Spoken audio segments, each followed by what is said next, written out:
Good evening, everybody. I'm doing this unscripted because I'm eager to get to my book, which I'll name at the end of this video. I just want you to know that it's a turning point in my life. I've decided to become a political activist in my country, the United States of America, because I'm very concerned about my own future as well as the human suffering that continues in this country and in other countries. And I just want to kind of prime you for what these videos are going to be about.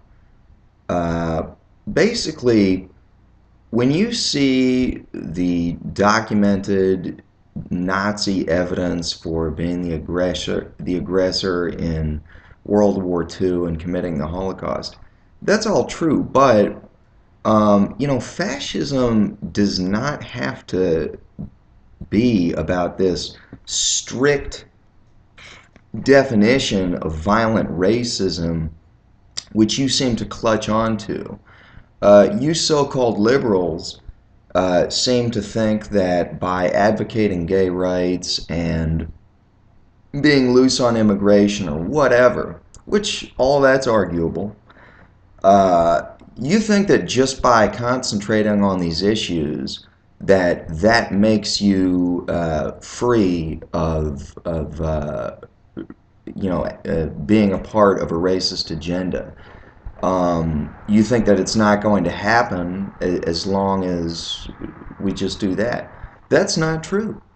Um, you have to accept that at some point in evolution, as very well explicated by Darwin and H.G. Wells, every species on Earth, including humans, must at some point over time, gradually true, it must diverge into two branches or more. That is going to happen. It may take 800,000 years to become recognizably distinct, which it was. That was the timeline in H.G. Wells' The Time Machine. And I'll tell you about the time machine. He said this time traveler went toward the future and theorized that the difference he saw in his experience at that time, he said it must have been the haves and the have-nots.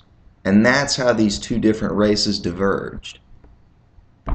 Think about that.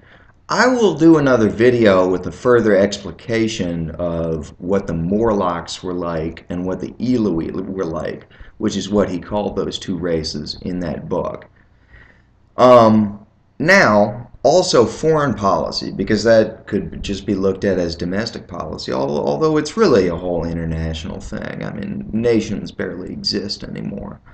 Foreign policy, you can be jingoistic without being as strictly warlike as the Nazis were. You don't have to build tanks or maybe even predator drones. You don't have to be violent in this dramatic, combustible way that gets reported by the media.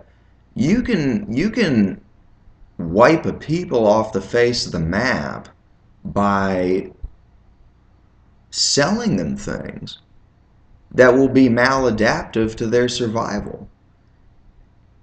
And that's another thing, and that goes on domestically too.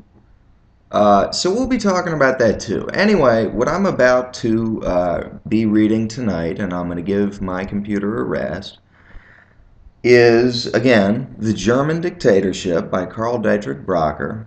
And that is about the Nazi dictatorship. And I'm going to be picking selections from that book that'll give you some perspective.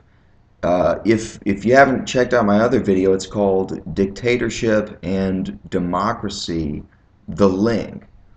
I recommend it. It's the first passage in that I found to be very striking. So please subscribe to my channel and we'll see where this goes. I hope I can give you some perspective. And for the record, I will say that for there was a time this year where I thought I wasn't going to vote at all because I hated the Republicans and the Democrats so much, who are exactly the same.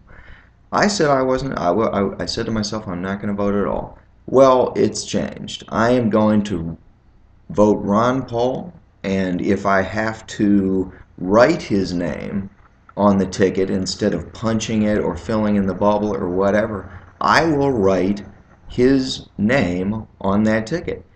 If they don't have a space for me, or if it's on a computer, I don't know what I'm going to do.